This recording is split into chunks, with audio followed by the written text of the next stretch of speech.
ebidensya, resibo, walang lusot ang may atraso. Ang mga nakalap na resibo ngayong hapon. Bakas sa mga litratong ito ang mga pasa na tinamo ni Mariza. Hindi niya tunay na pangalan, sapak, tadyak at paggalagkad sa sasakyan. Yan ang ginawa di umano sa kanya ng isang Australian national na dati niyang live-in partner. Aray ko po! Sinuntok po ako ng ilang bis po dito sa hita ko. Sinakal ka na, sinasuntok ka pa, ano pa yung ginawa sa'yo? Pumasok po siya sa sasakyan, sumunod po ako. Okay. Hindi pa po ako nakakapasok sa pintuan. Sin-start niya po yung sasakyan habang ako po, nakahangir po akong ganun sa sasakyan sa labas. Pero bukod dito, napag-alaman ng mga otoridad na ang kanyang ex overstaying na pala sa Pinas. Not interested. Hey, don't touch me. Don't touch me. I have the authority. Off the property. Off the property. Mapanagot kaya siya sa ginawa niya sa dating kinakasama. Isang kumpanya, Healthy Products daw ang itinitinda. For good health and everything nice ang kanilang ino-offer. Pero ang surprise, hindi healthy kundi stress ang dinulot nito. Dahil nang-ghost daw ito ng mga investors. Ayun si ate. Nakita ko na si ate. Sa bintana. Oo, nakita ko na. Sa'yo? Oo, nakita ko na. Ang malala pa, pati ang milyong-milyong cash nila, nowhere to be found na. Mahuli pa kaya ang CEO ng kumpanya na tinaguriang Queen of Estafa? Ayun na. Ayun na, kasama ko na. Dito ka. Mga pulis mo kami. Ano man reklamo, bibigyan tugon. Bawat hiling at problema, hakanapan ng solusyon. Ito ang bago ninyo sandigan, hindi palalampasin ng mga tiwali at maling gawi. Dito, walang ligtas ang abusado at lalong walang lusot ang may atraso. Dahil ang lahat, hakanapan natin ang resibo. Magandang hapon, ako po si Emil Zumangil. Nagmahal pero nasaktan, hindi lang ang puso kundi ang buong katawan. Ang Pinay na biktima, bugbog sarado raw ng Australian national na kinakasama. Not a good day, mate. Kasalukuyang namamasukan si Mariza bilang isang kasambahay. Maglilimang taon na ang nakalipas nang maltratuhin daw siya ng dati niyang live-in partner na isang Australian national. Anong klaseng pang-aabuso at pananakit na pisikal ang naranasan mo sa kamay nitong dating kinakasama mong si Peter? Nung ako po ay nasa kanya pa po, siya po ay madalas malasing, araw-araw po lasing. Nagsimula po yun sa cellphone na tinanong ko siya kung bakit niya itinatago yung cellphone. Nayahid niya po sa akin. Sabi niya wala daw. Binaliwala ko po. Tapos one day na yung cellphone po na iwan niya, tumunog. Tinignan ko, tumatawag babae. Tinanong ko siya, doon po nagsimula. Tinulak niya ako, nabalandra po ako dun sa ilalim ng lamisa. Pagkabalandra ko po dun sa ilalim ng lamisa, ginanito niya po ako dito. Hindi po ako makahinga, nakaganito po siya. Sabi niya sa akin, you're done, you're done. Paano ko sinakal nito si Peter? Ganun po. Dalawang kamay? Opo, pag ganun po ang sakal niya sa akin. Sakal, ano pa? Bukod sa sakal, sinuntok ka ba nito? Nasampal ka? Sinuntok po ako ng ilang bis po dito sa hita ko. Hindi po ako nakatayo. Sinakal ka na, sinasuntok Sinuntok ka pa. ako. Ano pa yung ginawa sa'yo? Sinuntok din po ako dito yung time na yun. Nanggaling kami sa restaurant, nanood kami ng Ray-Ban. Lasing na lasing din po siya. Sinundan ko po siya sa labas. Nagalit siya sa akin. Pumasok po siya sa sasakyan. Sumunod po ako. Okay. Hindi pa po ako nakakapasok sa pintuan. Sin-start niya po yung sasakyan habang ako po, nakahangir po akong ganun sa sasakyan sa labas. Ginanito niya yung kamay ko. Kasi gusto niya akong bitaw doon. Ang sabi ko, malalaglag ako, mababagsak ako. Kaya yung sabi niya sa akin, get lost, you die if you gonna die. Tapos sinuntok niya na po ako nung sinuntok dito sa mukha ko yung time na yun. Ano pumapasok sa isip mo noong mga sandaling yun? Yung mga anak ko po, iniisip ko po paano pag namatay na ako, pag disgrasya ako doon, sino mag-ano sa mga anak ko. Ang suspect kinilalang si Peter David Maxwell. Nagsampa ng kaso si Mariza laban kay Peter para sa paglabag sa Republic Act 9262 o Violence Against Women and Their Children Act noong 2019. Ipinakita niya sa amin ang mga resibong hawak niya laban sa Australian National. Makikita sa mga litratong ito ang mga pasang tinamo niya mula sa pananakit at pambubugbog ng suspect. Teammate de Colidad po yan. Po ako sa katunayan. Ang lumalabas dito, hematoma, red, pamumula ng balat, anterior aspect forearm, bilateral. Forearm. Opo. Anong order to? Supreme po yan. Umattend ba siya sa patawag? Hindi po. Kahit isang bisli po siya. Kaya lalabasan na siya ng arrest warrant, no? Opo. Maging ang mga kapitbahay nila sa Bataan noon, gusto na ring paalisin ang dayuhan dahil sa panggugulo raw niya sa lugar. Pa dito? Petition po yan ng mga tao sa Ang kanya. dami yan. Ilan nagpetisyon sa kanya? 50 Sa dalawa, po tatlo? ata. Dahil nga po, pag nalalasing siya, yun nga po, mahilig mang insulto yan. Mahilig siya mang ano ng mga tao. Tapos pag Oh. may babaeng dadaan, minsan hipuan niya. Inilapit ng resibo ang reklamo ni Marisa sa Bureau of Immigration. Agad na nagkasa ang Fugitive Search Unit ng ahensya para matunton ang suspect. Based sa aming database, ang status niya dito is turista. Expired na yung kanyang visa at overstay na siya for 5 years. Most probably undocumented na rin to. Dito na napag-alaman ng mga otoridad na expired na ang visa at nag-overstay na ang suspect sa Pinas. Ito ang naging basihan para arestuhin si Peter. Abangan mamaya ang pagtugi sa Australian National na overstay na pala sa Pilipinas at sangkot din umano sa pambubugbog sa dating kinakasama. May I have your passport, please? Not interested. Don't touch me. Susunod, isang kumpanya healthy products daw ang itinitinda. Ang pangako sa kanila, dodoble at titriple ang ininvest nilang pera sa kumpanya. Pero it's a prank pala. Mahuli pa kaya ang CEO ng kumpanya na tinaguri ang Queen of Estafa? May aksyon, may ebidensya, resibo, walang lusot ang may atraso. May aksyon, may ebidensya, resibo, walang lusot ang may atraso. Isang grupong nangihikayat di umano ng mga open-minded mag-invest sa kanilang korporasyon kapalit daw ng malaking kita. Pero say goodbye to your money na dahil ang kausap ng mga nag-invest, nagtatago na. Naku po! Isang networking company na pinangalan ng Builders Road Marketing Corporation nagbebenta di umano ng mga health product. Ang tumangay raw sa pera ng kanilang investors, dumulog sa resibo ang isa sa mga nagrereklamo at natangayan daw ng pera ng kumpanya. Siyempre, health products, gusto naman natin yan. Plus, yun nga kasi investment daw. Mag-i-invest ka, kikita ka. Yun lang. Ang pangako sa kanila, dodoble at titriple ang ininvest nilang pera sa kumpanya. Pero it's a prank pala. Per account, pagkadating ng 9 months, babayaran kami ng 1.280 per account. Ilang investment po na accounts ang kinuha?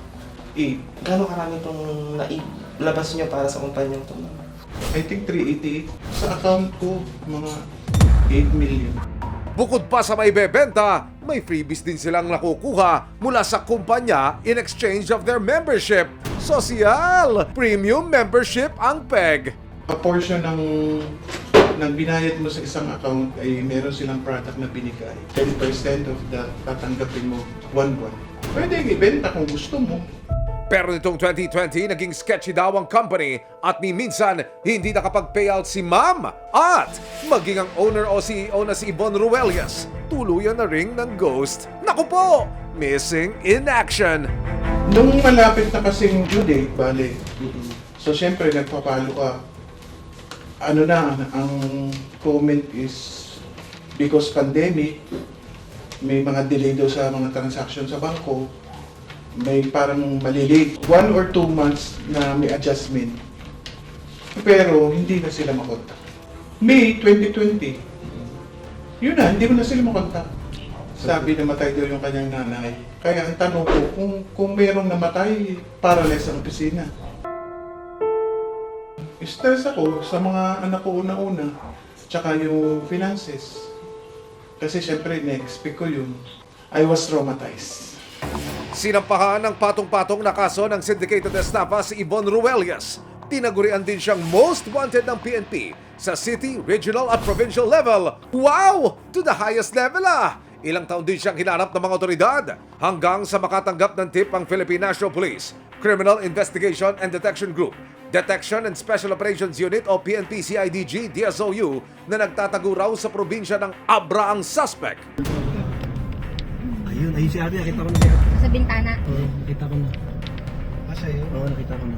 Nakakuha kami ng informasyon na yung ating suspect ay nasa site dyan sa part ng Marikina. So, binirify ng ating mga team kung nandun nga siya. So nabigo yung ating tropa dahil wala siya doon. Sa katagalan, mayroon kaming confidential informant na pumunta sa atin. Pinatanong kung kilala ba ito dahil nagtataka sila na bakit nandun sa area ng Abra. Wala na silang inaksayang oras kasama ang resibo. Biyahing norte ang mga operatiba. Mahuli na kaya sa wakas ang itinuturing na Estafa Queen? Susunod! Ayun na, masaya. Ayun na, lumabas na nga.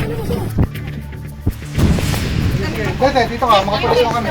Ang pagtugi sa Australian National na overstaying na pala sa Pilipinas at sangkot din umano sa pambubugbog sa dating kinakasama. May have your passport, please? Not interested. Don't touch me. May aksyon, may ebidensya, resibo, walang lusot ang may atraso. May aksyon, may ebidensya, resibo, walang lusot ang may atraso. Tinaguri ang Estafa Queen dahil sa patong-patong na kaso ng estafa, inirereklamo ng kanyang mga biktima. Umabot daw ng milyong-milyong piso ang tinangay niya sa mga investor ng kumpanya. At pagkadating ng 9 months, babayaran kami ng 1.280 per account. Ilang investment po na account sa inyong kinuha? 8. Gano'ng karami itong nailabas nyo para sa kumpanyang ito? I think 388. Sa account ko, mga 8 million. Isa rin siya sa most wanted ng PNP. Actually, yung warrant niyang 6 doon, no bail yun. So, listed siya as number 1 most wanted ng regional level, provincial level, municipal level, at saka city level. Hanggang sa makatanggap ng tip ang mga otoridad na nagtatago sa Abra ang suspect. So, agad bumuo kami ng isang tracker team para bumiyahe purposely, huliin siya dun sa isang liblib na lugar ng Abra. Kaya nito lang October 12, 2023, sa bisa ng 7 warrant of arrest laban kay Yvonne, agad na nagtungo ang Philippine National Police, Criminal Investigation and Detection Group, Detection and Special Operations Unit o PNP CIDG DSOU sa Abra para hulihin ang suspect.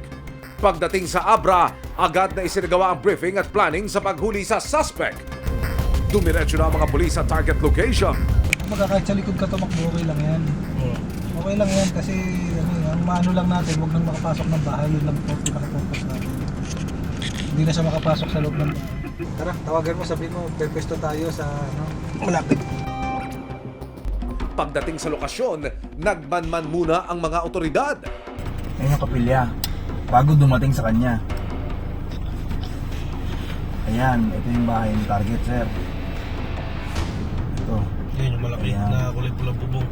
Ilang sandali pa, isang babae ang nakita sa bahay. Ayun, ayun si Abby, nakita ko na si Abby. Sa bintana. Nasa yun. Positive! Siya na ang suspect. Isang asset ang bumaba mula sa sasakyan ng operatiba at pinuntahan ng bahay.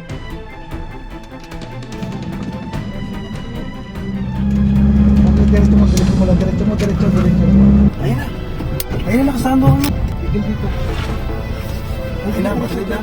Ayun na, lumabas na nga.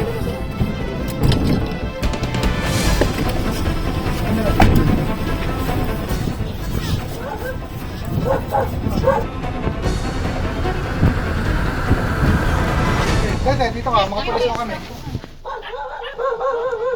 Posas. Mga pulis po kami ha. Taga-save dito, pagpaparami po kami. Alam niya naman po siguro kung ano mga naging natin. Pero biglang nagpalusot pa si ma'am. Nagulat daw siya sa kaso niya. Surprise! Wrong timing lang po, wrong lahat. Ngayon, kami naman po ay save lang ang warrant. Ibang Rueles, na-arrest ako po namin saka syndicated estafa na Regional Trial Court, Branch 278, Mandaluyong City. Babasahan ko lang po kayo ng inyong saglit lang po. Syndicated estafa po. Ang unang binasa niya po sa inyo, Mandaluyong City po. Mandaluyong po, sa kasang estafa. Pangalawa po, ito po, Regional Trial Court, Branch 17, Cagayan de Oro, Misamis Oriental, Syndicated Estafa po. Regional Trial Court, wait lang po. Branch 38, Cagayan de Oro, Misamis Oriental, Syndicated Estafa, under 315 po. Sa kalagitnaan ng pag-aresto, si Ma'am may special request pa. Wait lang po, patapusin lang po natin. Miss Yvonne Ruelas, babasahan ko lang po kayo ng inyong karapatan. You have the right to remain silent. Anything you say can be used you against the court. You have the right to choose an attorney. If you cannot afford, the government will choose one. Agad na dinala sa Maynila ang suspect na si Yvonne Ruelas. Yes sir, captured na namin yung subject sir. Ang CEO ng Builders Road Marketing Corporation, nakapanayam siya ng resibo. Hindi ko po intention na magtago. Hindi ko intention. Sinadya kong hindi magparamdam kasi bala ko pong aayusin ang lahat ng ito. Sa lahat ng members, nagkataon lang siguro na biktima lang tayo ng pandemic na ito. Naharap sa patong-patong na kaso ng estafa at syndicated estafa ang suspect at kasalukuyang nakakulong sa Mandaluyong City Jail. Panawagan ng PNP, lumapit sa kanila ang sinumang nabiktima pa ng suspect. Sa mga tao na may alam na may mga warrant, huwag silang mag-atubili na pumunta dito sa Detection and Special Operations Unit dito sa Camp Crame para matulungan natin sila na implement ang mga taong may mga warrant of arrest. Hindi nila matatakasan ang mahabang kamay ng ating hustisya.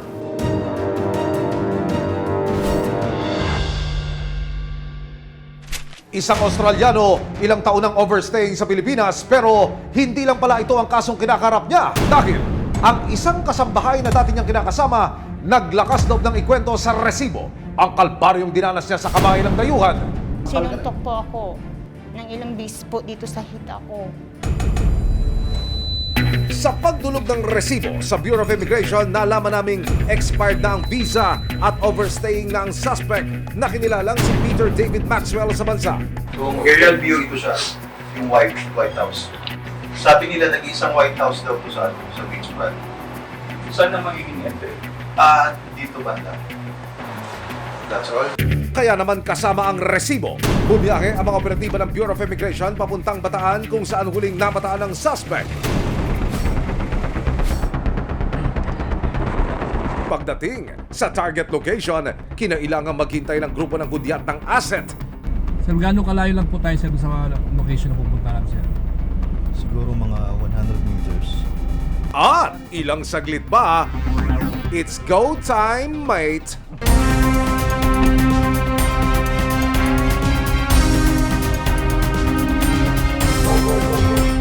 Sinamakan ng resibo ang sinagawang operasyon ng Fugitive Search Unit ng Bureau of Immigration noong October 25 para madakip si Peter David Maxwell dahil maituturing na raw siyang isang overstaying alien. Sa una, makikita pa ang pagtanggi niyang sumama sa mga operatiba ng FSU. Bureau of Immigration, Fugitive Search Unit. May I have your passport, please? Not interested. Don't touch me. Aba, not interested daw. Saan kaya mauwi ang pag-arestong ito? This is a mission order from the Commissioner of Immigration. We are informed that you are already an overstaying alien. Who informed you of that? Okay? Are you aware of that? No. Yes, How you long are. have you been here? A while. Yeah. And the other thing is that your passport is expired already, okay? I don't know. You don't know the expiration of your passport. I'm missing. It's 2022. It was stolen. Even though it is missing, you are still undocumented, okay? And that is clear violation of... That's why the Commissioner of the Bureau of Immigration issued the mission order.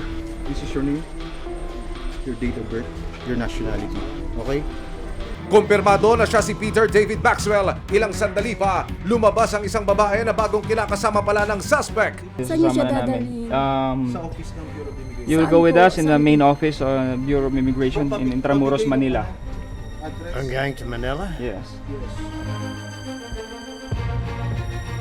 Matapos maaresto si Peter, dinala siya sa headquarters ng Bureau of Immigration sa Maynila para maproseso at pansamantalang i-detain.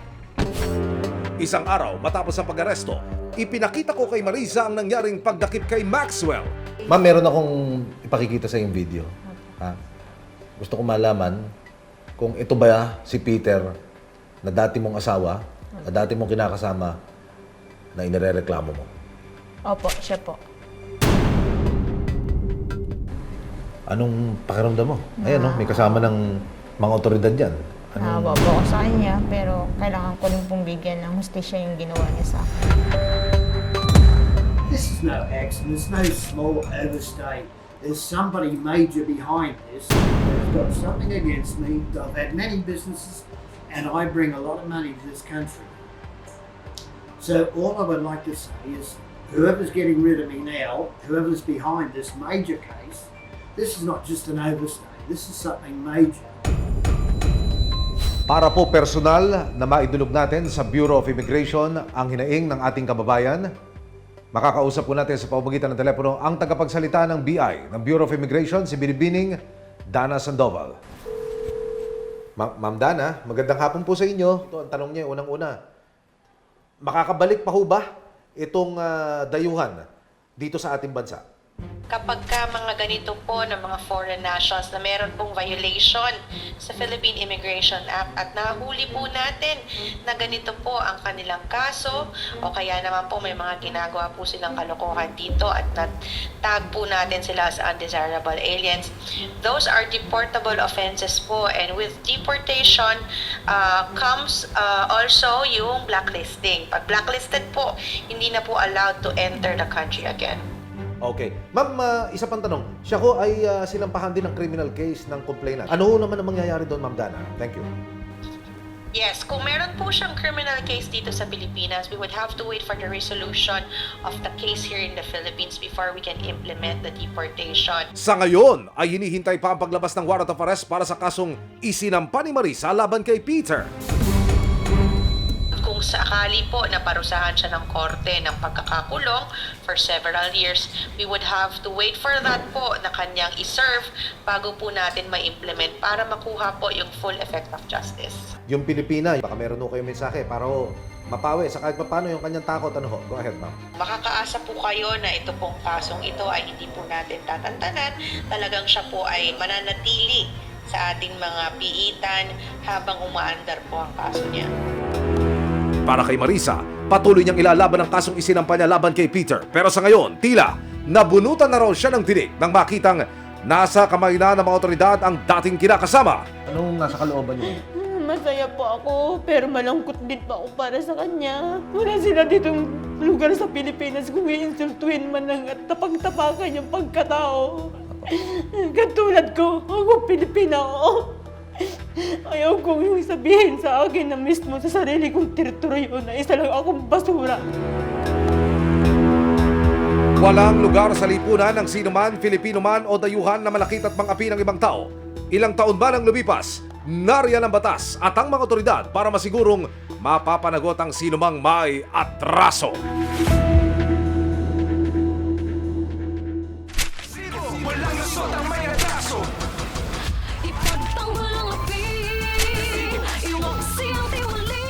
Sama-sama nating ituwid ang tiwali at baluktot. Itakwil ang maling gawi at modus na bulok. Walang ligtas ang abusado at lalong walang lusot ang may atraso. Dahil ang lahat, hahanapan natin ang resibo.